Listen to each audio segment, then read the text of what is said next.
Hi guys, welcome back to my channel. I've got a new game today. As many of you know, I am a content creator for Disney Sorcerer's Arena. I love the game, I'm still playing it. This doesn't mean I've quit, by the way. I'm just expanding my horizons a bit, and there's a new game I want to share with you today, which is Disneymirrorverse.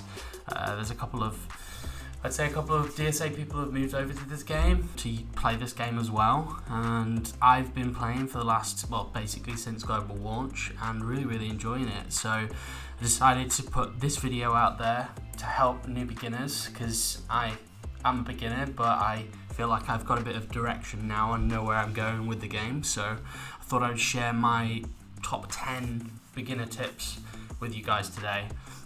But yeah, if you're new to the channel, please give me a like, thumbs up, and subscribe if you want to have more Disneymirrorverse content, and I will be happy to deliver that to you. So let's get straight into the video. So tip number 1 is your starting character. You get a choice of 3 here. You get a choice of Hercules, Ariel, and Mulan, and there is an obvious winner. Choose Ariel. It's going to help you so much with the game. She's S tier in this game. She's incredible. Basically the best melee in the game. And yeah, so choose her, please. And the reason I'm going to say this is because there's a couple of things that if you choose her first, you get perks with.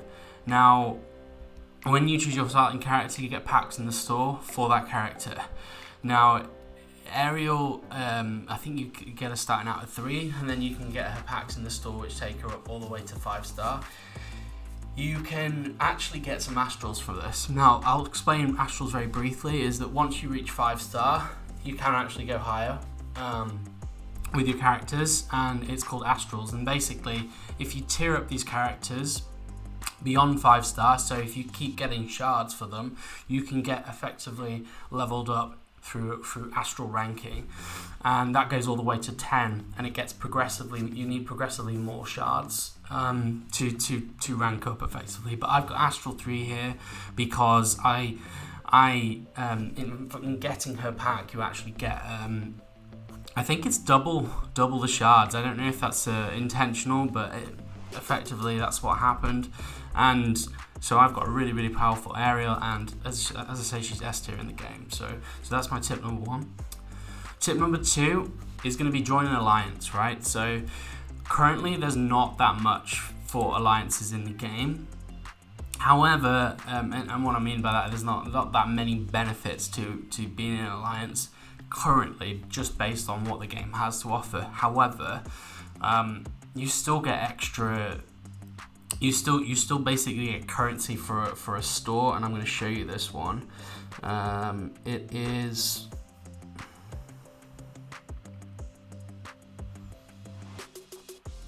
It's this Laurel store. So there are 2 exclusive characters in the game that you can't get anywhere else, and this is the store. You can get Donald and you can get Goofy. And then also, I'm quite stupid here, you should really be getting tier 4 diamonds from this store, but you get all these other really cool perks from the store, and this is only if you're in a club, basically. So that is my tip number 2. Very quickly before we move on, I just wanted to give a brief shout out to my cluster, the Multi-Mirrorverse. Whilst we're on the topic of joining an alliance, we do have some spots in our 5th club still available if anyone wants to join. Hopefully we're going to be able to give back to the community. I obviously want to produce the YouTube content for you guys, and we'll hopefully produce some graphics as well along the way. We have varying degrees of competitiveness in this alliance. Start game, shout out to my club. We actually came first in both Dungeon and Stella this week, which was a nice little achievement for us. So we are hoping to take the game a bit more seriously, a bit competitively, so when things like Rift Raids come out, we can hit the ground running with that. So yeah, so if you're looking for a place, come on by, and yeah, we'll try to home you in one of the clubs here. So back to the tips. Tip number 3. So when you're a beginner, the first thing you kind of want to do is build up your roster. In the beginning, you don't have many characters, so it's good to spend a few orbs on some crystals. Now to explain what orbs are, these are effectively orbs. This store is extremely expensive. I would not recommend buying orbs here, but this is your in-game currency, right? And there are actually some first-time offers when you do these, when you buy these for the first time. I bought them all, so they're not showing here. But basically, if you go into crystals, you can basically see all here that you've got these famed crystals, and then you've got these stellar crystals. Now, famed crystals give you a better chance of getting a specific character.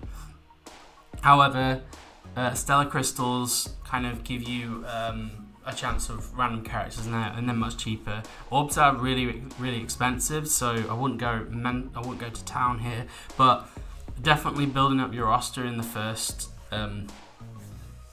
in the first couple of days, really, or the first week or so, because you really need to have a kind of wide roster to tackle some of the events in the game, and some of the towers, so to speak. So maybe spend a couple of orbs on here. There's a couple of calendars that you can get as a new starter. There's some packs that are really cheap comparatively to what this game offers for kind of mid-game to end-game folk. The offers that you get at the start are going to be the best, so if you are a spender, you'll want to spend on those. So that's my third tip for the game. Right, tip number 4. So throughout the game, every day that you play, you get these dailies. Now, these are your easy way to get kind of orbs and some crystals. You get motes. That's effectively like the gear you attach to your characters to level them up. So yeah, you can see here that I've completed all of these, and these are effectively like free dailies. So this is what you want to complete like every day. You don't need to complete them all to get this top. To get this top daily. And by the way, they changed this recently, Kabam. There were 8 dailies before, so this is a lot better now, and it is a lot more lucrative now for players to be going after this every day. But yeah, you don't need to complete them all, as you can see here.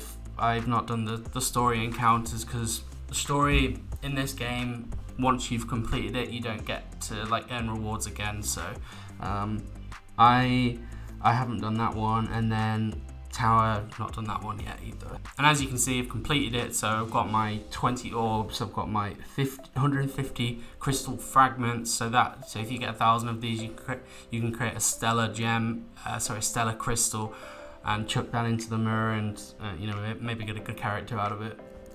So there you go, complete your dailies is my tip number 4. Right. The next one I want to talk about, and this is effectively part of your dailies, but it's really, really important and lucrative game mode in the game, is dungeon. Now, I don't know if people overlook dungeon in this game, and I'm definitely going to do a segment on dungeon myself, but definitely do your dungeon, right? So at the start of every dungeon, you get 80 energy. And then every reset, you get another 40, and you get 2 dungeons a week. The first dungeon, which you can see here, which has all these milestones, is actually like the easier dungeon, I'd say, but with the less lucrative milestones. And then you've got another dungeon, second half of the week, which has really, really, really awesome rewards. Now, the reason I say do your dungeon is because these milestones are pretty good, right? So you get some decent motes from this. You get even better motes and like gems in the next dungeon. So really is an area that I try to maximize. I always try to like max my milestones. You can effectively buy more gear, and like I said before, like as a beginner, with orbs, you want to spend your orbs kind of building your roster initially. However, once you get to a point where you're comfortable with your roster, there's not really much to spend your orbs on. Well, there's plenty to spend your orbs on, but you wanna focus on what you're spending your orbs on. And I like to spend my orbs on dungeon. So you can see here I've brought up to the 175 limit. I will do a video on dungeon, but it's my tip here to just do it and make sure you do it. Also, it helps your club a lot. You get some cool milestones for helping your club to complete milestones in dungeon, really. So definitely look at dungeon as my tip number 5. Right, tip number 6. You want to be checking the Bazaar, which is a store. It's like in Disney Sorcerer's Arena, it's like your gem store. So you want to be checking. I'll show you it now. So you want to be checking this every couple of hours, really, because it refreshes and you can get free stuff. So you can see here I've got free gold, and I'm gonna get a refresh in 40 minutes time. But this is just best place to spend free stuff, really, especially if you're free to play. So definitely you want to be logging in, checking this. You normally get a notification, like a little green notification, which kind of prompts you to go to this Bazaar. Sometimes you get like free orbs, you get free energy. It's definitely like as a free to play, and even as a pay to play, you want to be checking this as much as possible, because there is a real big gold crunch in the game as you get further into it. So definitely any freebies you want, any freebies you can get in here. The other thing about the Bazaar is energy. There's a deal in here where you get 10 for 180 orbs, and that's probably the cheapest deal for getting energy. If you are a bit of a spender, this is the easiest way, your quickest way to level up. Like, I am now level 49, which is quite high. Like, I've progressed quite a lot, mainly because I've been using the Bazaar to buy some like potions and stuff like that, some energy recharges to rank myself up quicker. And that actually moves us on to tip number 7. So this is about spending energy. Right? You want to focus your energy on certain areas of the game initially. And as a new starter, you get effectively plenty of options to spend your energy. You have, the story, which, you'll start playing the story because that's how you open the game. Then you've got some supply runs, you've got towers, you've got events. So in my opinion, you should really want to be maximizing, and my face is in the way here, but you want to be looking at the events, because these things are time constrained, and normally, if we look at Fractured Infinity, I've been able to complete this one expert, but these rewards for the energy cost are actually really, really good. So like, you get some diamond shards here, and then you also get a lot more motes than you would normally get from like a supply run. So I like to spend my energy on events, and if I specifically want to level characters, I'll be going into supply runs. Now there's a tip here for supply runs, is that you can scroll along this bar at the top. I don't know if you can see that, but on the left hand side I am basically scrolling between these different motes, and then if you click on them, you've got these different levels, and you see the little 20 here. It just means you can repeat that level or that node 20 times. So you can see I really want to level up some melee. So as you can see, I've been hammering away at some of these major melee motes. That's a mouthful. That's where I spend a lot of my energy during the day. If you're like free to play, so the story has good, sorry, I'm not expert. So when you start the game, you can play through the story. Now the story actually has pretty good rewards, but it's a first time clear. So for me, this is just something I do kind of periodically, really. You've seen you've got the milestone for completing the story, but I like to focus my, the kind of motes you get from each level, each one is random. So like if I'm trying to focus on something, I'll focus on supply runs. And then you've got tower, which you can spend energy on. Now, I like towers, but it's more, I think they are kind of tailored a little bit more to later game players, right? Because basically, as you progress in these towers, the requirements get a little bit tougher. So you can see I'm in the Seafaring Tower here. In order to like actually fight this level 23-4, you need 3 Seafaring Guardians.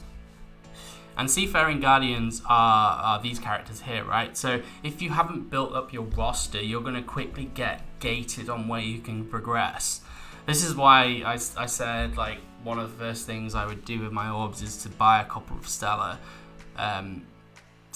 crystals, buying those beginner packs because you get a decent amount of orbs in them. And then, yeah, so you fortunately unlock some of these characters so that I can then progress in those towers. But at the same time, you need to compete with these characters, so you need to level them. Which kind of brings me to my next point, and it sort of links into the next tip. This really should be a tip in itself, is that you need to be smart in who you level. When you're a beginner and you're unlocking all these characters for the first time, you're not really going to know who's good. Which, as I say, leads into my next tip, which I won't spoil now. But you really need to be smart in who you're leveling, and towers give you an indication on where you should go and who you should farm for. I will always say that you really need especially for towers, you're going to need a strong healer, which is like Frank here in this instance. You're going to need someone to hold the front line, like a tank, and then you can kind of choose a ranged or a melee. In this instance, I've got Ariel as my melee, and you need to go through each of these towers and pick one, right? So if I go to royalty, at least there's a crossover with Ariel, and then I've got Tiana as my healer. So yeah, so this is kind of why towers for me take a bit of the backseat in terms of initial like energy usage. However, my progression has towers in mind, right? Because ultimately I want to be completing it, and they're pretty lucrative in terms of what they give you for like leveling your talents up. Anyway, that's a long-winded way of telling you how to use your energy. A quick summary is I use them on like events, like the time-specific events that you've got here. Fractured Infinity is a perfect example of a very lucrative event. And then supply runs just to level up really quickly. Story and tower, work towards tower. Story you can kind of just do as and when, really. Yeah, so that's your energy use. Tip number 8. So fortunately in this game, this game has been in beta for like the last 2 years. So there are a lot of players. There are a lot of players who've been playing this game for a long time, so there are tier lists and guides out there. Now, my big tip for you, this tip number 8, is to follow these guides. Make your own conclusions about the characters as you want, and in that sense, you can follow them a little bit more loosely. But these guys have done rigorous testing. The guides might be tailored a little bit more to endgame sort of content. And this is why it's good to kind of test and draw your own conclusions. But for the most part, they're very, very good. And, basically there's the cluster ENC, which produce these fantastic guides and tier lists for you guys to take a look at and use them. It's the reason why I've got these characters I've got here, and I've leveled them up. Like, all of these characters rank reasonably highly on the tier list, and they're also serve a function for for towers. Right, tip number 9. This is a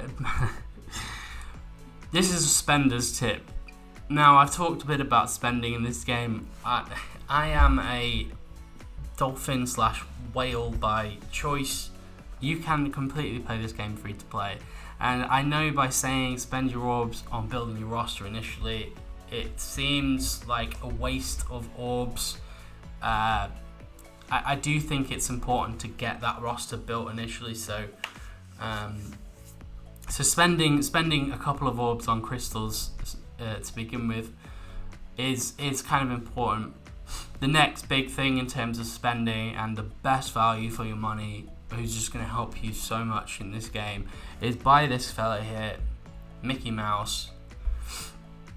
You can get him for $10, I believe.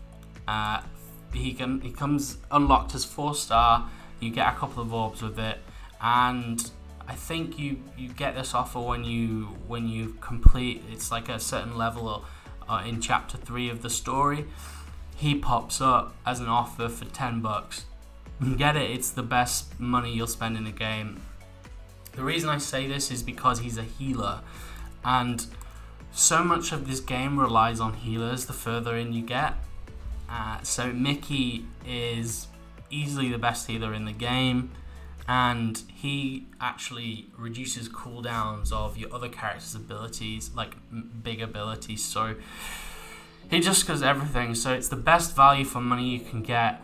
It really is. And I know some people don't want to spend money, which is completely fine. But if you are willing to spend anything, like, treat yourself and buy Mickey, hands down. Right, the last tip I've got for you, and I'm going to be doing some videos on these tips and on certain gameplay, but I did want to show you how to, like, in fact, I want to choose something like suitably challenging, right? So I want to show you like basic gameplay maneuvers. Right, so I'm going to use a ranged hit. I'm going to use Zerg, and you'll see in a second that this is, my team power is what, 2083 versus recommended 3700. So we're going to go into this battle. Right, my basic tip for like maneuvers. So you just want to make use of this slide. Right, it's the strafe. If you, and I'll just show you now, like, if you just kind of hold this and just run around, he'll just run away, and you can evade, but you're never going to be able to attack. Now, if you want to really like get out the way and have some opportunities to like hit Ariel, you want to slide, and then move into the corners, start blasting. Zerg has this awesome ability to, so you can just basically hold down the trigger and it's like a Gatling gun, and just move out of the way. You use the specials. You want to use the specials as much as possible. This special like shocks her and keeps her in a spot.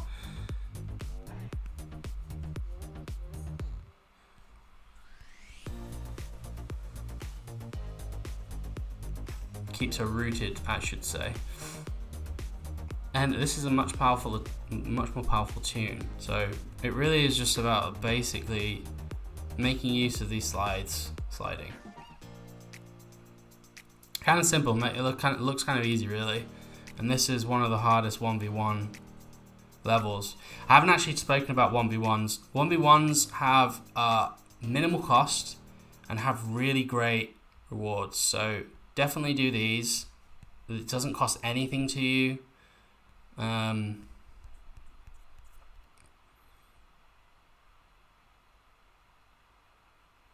there you go. Done. Right. So guys, that's the end of the video. I hope you enjoyed it. I hope these tips fare you well. If you have any questions for me whatsoever, you know, reach out to me in Discord. I'll put my handle in the YouTube for this video. Once again, please leave a like and subscribe if you want to listen to more content like this. Thanks, guys.